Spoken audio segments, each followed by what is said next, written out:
ਮੈਨੂੰ ਪਾਕਿਸਤਾਨੀ ਭੈਣਾਂ ਤੇ ਇੱਕ ਬਹੁਤ ਵੱਡਾ ਗਿਲਾ ਵਾ ਕਿ ਜਦੋਂ ਕੋਈ ਮਹਿਮਾਨ ਘਰ ਆਵੇ ਨਾ ਤੇ ਗਲਾਸ ਉਹ ਕੱਢਦੀਆਂ ਨੇ ਜਿਹਦੇ ਵਿੱਚ ਪੈਪਸੀ ਘੱਟ ਪੈਂਦੀ ਹੋਵੇ।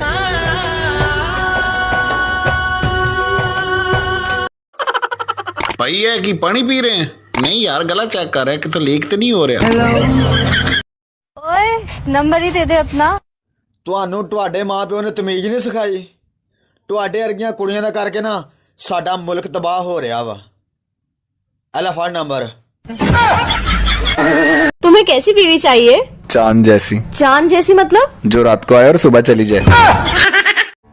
ਕੱਲ ਮੈਨੂੰ ਇੱਕ ਕੁੜੀ ਕਹਿੰਦੀ ਮੈਂ ਜਦੋਂ ਪਾਸ ਹੋਈ ਸਾਂ ਨਾ ਮੈਨੂੰ ਮੇਰੇ ਅੱਬੂ ਨੇ 5000 ਦਾ ਸੂਟ ਲੈ ਕੇ ਦਿੱਤਾ ਸੀ। ਮੈਂ ਕਿਹਾ ਬਸ। ਮੈਂ ਜਦੋਂ ਫੇਲ ਹੋਇਆ ਸਾਂ ਅੱਬੂ ਨੇ 1.5 ਲੱਖ ਦਾ ਰਿਕਸ਼ਾ ਲੈ ਕੇ ਦਿੱਤਾ ਸੀ। आए ओ की बन गई? ओ यार शुगर मिल वाले ने मारे। क्यों? ओ मैं क्या मेरी शुगर तो चेक करो। साढ़े 100 80% बंदे यही समझ के काम नहीं करते कि मेरा वीजा आने वाला मैं बाहर चल जाना है।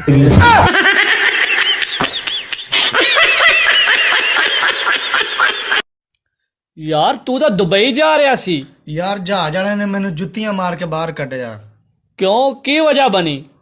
पायलट ने हेडफोन पाए सी ते मैं उनको खो के क्या मामा सानू भी गाने सुनन दे, तू कल्ले ने टिकट भरी है। बेटे गल सुन जी सर।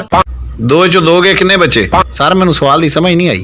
और यार तेरे सामने जो 2 रोटियां पईयां वन तू दोनों खा जाए, पिछे की रह गया? सालन। ਯਾ ਜੀ ਤੁਸੀਂ ਵੀ ਕਿਸੇ ਕੰਮ ਦੇ ਨਹੀਂ। ਹੁਣ ਕੀ ਹੋਇਆ? ਆਟਾ ਤੁਸੀਂ ਪਿਆ ਕੇ ਲਿਆਏ ਆ। ਹਾਂਜੀ। ਕਿਸੇ ਕੰਮ ਦਾ ਨਹੀਂ ਪਿਆਇਆ, ਸਾਰੀਆਂ ਰੋਟੀਆਂ ਸੜੀ ਜਾਂਦੀਆਂ।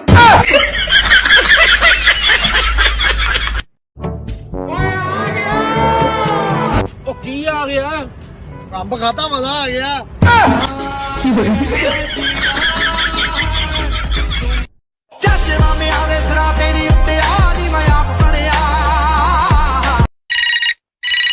ਪੁੱਤ ਤੇਰਾ ਮੈਂ ਚਾਚਾ ਗੱਲ ਕਰ ਰਿਹਾ, ਤੂੰ ਮੈਨੂੰ ਕਹਿ ਰਿਹਾ ਸੀ ਅੱਧੇ ਘੰਟੇ ਤੱਕ ਮੋਟਰਸਾਈਕਲ ਮਿਲ ਜਾਏਗਾ, ਹਜੇ ਤੱਕ ਤੂੰ ਆਇਆ ਨਹੀਂ।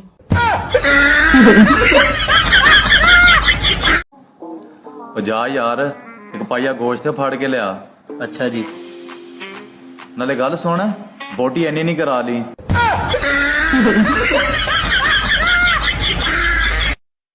गोलमाल है भाई साहब। भाई ये दूर दिया ने का। आहो अच्छा दसी लाहौर की हो रहा? लिया 150 रुपया दे। ਉਹ ਕਾਦਾ? राज टूल प्लाजा नहीं पेंदे। ਕੱਲ ਯਾਰ ਮੇਰੇ ਦੋਸਤ ਦੇ ਉੱਤੋਂ ਟਰੱਕ ਲੰਘਿਆ ਮਰ ਗਿਆ। ਜਾ ਝੂਠਿਆ, ਕੱਲ ਮੇਰੇ ਉੱਤੋਂ ਜਹਾਜ਼ ਲੰਘਿਆ, ਮਨ ਤੇ ਕੁਛ ਨਹੀਂ ਹੋਇਆ। ਵੇਖੀ ਸੋਹਣੀਏ ਹੋਣਗੇ ਔਖੇ ਤੇਰੇ ਕੀ ਲੱਗਦੇ मेरे कजन आ ਕਾਕਾ ਜਰਾ ਮੇਰੇ ਕੋਲ ਬੱਚ। मैं चंगा भला बंदा, तू बहुत वड्डी खच। पानी पीकर भी नहीं जाती हिचकियाँ मुर्शद, शायद तेरी यादें वाटर प्रूफ है। हेलो अमजद, मिसकाल मारी है तेनू चुकी ना? एक गल का जवाब दे कि असी डॉक्टर लोग मरीज नू ऑपरेशन टाइम बेहोश क्यों कर दे? इस करके कि मरीज सीख के अपना क्लिनिक ना पा ले। दूसरी शादी पे हुकूमत ने पाबंदी लगा दी है और पहली शादी पे घर वालों ने। असि फिर बॉर्डर पे चले ही जाके बोल उसको तेरियां लत्तां टूटियां। जाने दे ਐਵੇਂ ਜਾਣੇ ਦੇ ਇੱਕੋ 500 ਲੈਣਾ ਵਾ।